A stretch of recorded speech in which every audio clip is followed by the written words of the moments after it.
Hello, this is Good Morning with Ray, a Sunday devotional within the Divine Distraction designed to help you reset, realign, and recharge. Which, if you're like me, we need after this really busy week of information overload on the scale of news. I don't know about you, but if you've been watching national and international news this week, it is super overwhelming. And as a neurodivergent, I am someone who likes to look at multiple media platforms to cross-compare and utilize my superpower of pattern recognition to see if I'm getting the same story. Because I gotta do some fact-checking in this world, as do you. But what happens is when I'm constantly consuming information, and not just basic information, extremely emotional information, my amygdala gets hijacked. And most likely, so does yours. Because as a neurodivergent, biologically, we already have an amygdala that's either larger or smaller than neurotypical people. Which means we're already more emotional. And then we have this beautiful other part that's a little bit different in our wiring, which means my amygdala doesn't always sync up with my prefrontal cortex the same way a neurotypical person does. And the prefrontal cortex is that part of the brain that is our CEO. It says, hey, you're not being very logical. You maybe being a little hypervigilant. Oh, you noticed that, you felt that, but that's not really what it is. It's the ability to kind of soothe us, calm us down, and do some reality testing. And so we already have two parts that aren't functioning the same way others are, which means we have to do a lot more to reason with ourselves and to be grounded. And so we're constantly living in an already more heightened state of arousal because that primitive part of our brain is already much more activated than others. So if we understand that about ourselves, we can also be a little bit more gentle with ourselves.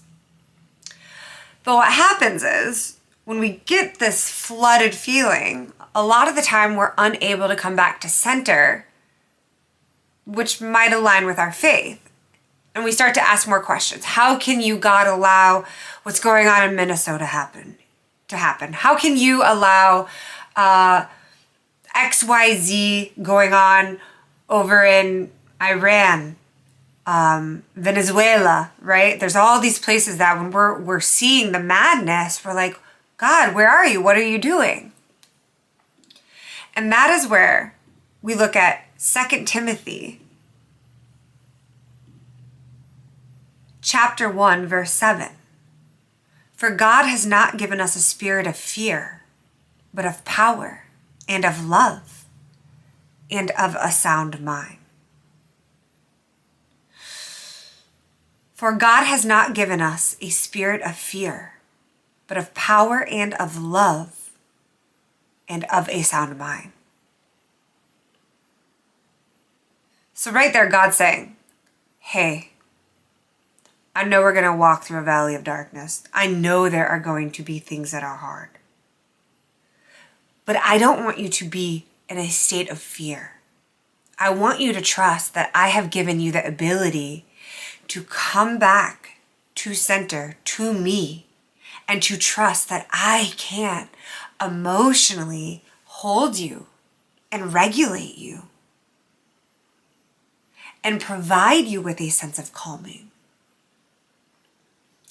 So if we have the ability to shut down some of these income streams of information, and we have the ability to center ourselves just for a few minutes by pressing our palms together, by lowering those shoulders, by breathing in, and then reminding ourselves through the scripture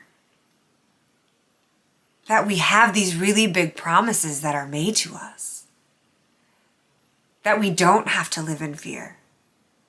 And even though the biology, I as your master have made you, also, he says, it's okay. your brain might function a little bit differently. But I've also promised you that I'm going to give you the peace of sound mind if you continue to come back to me and trust me. And sometimes that can feel really hard because our brain's like, so that's where slowing down, recentering, realigning will help you formulate the vision of clarity to the all-knowing that we will be okay. And that even though all of this is going on, there's meaning to it. There's power to it. And that we must trust him. And when we trust him, we trust ourselves. And that is a sense of security and safety. So this upcoming week, if you feel the desire to reach for the remote, pick up your phone. Ask yourself first, how much can I receive? What's my body feeling like? Am I already stressed? Did I get enough sleep? Am I hungry? Am I already having conflict with this person? Does it actually serve me to gather information, or should maybe I set it aside? And if I choose to pick it up, knowing that when my body starts to get aggravated, when I start to lose sight and that sense of safety, okay, maybe that's where I set it down. Invite 2 Timothy back in and sit with it. And play with that. See how that feels. I hope you have a great Sunday and a great rest of the week.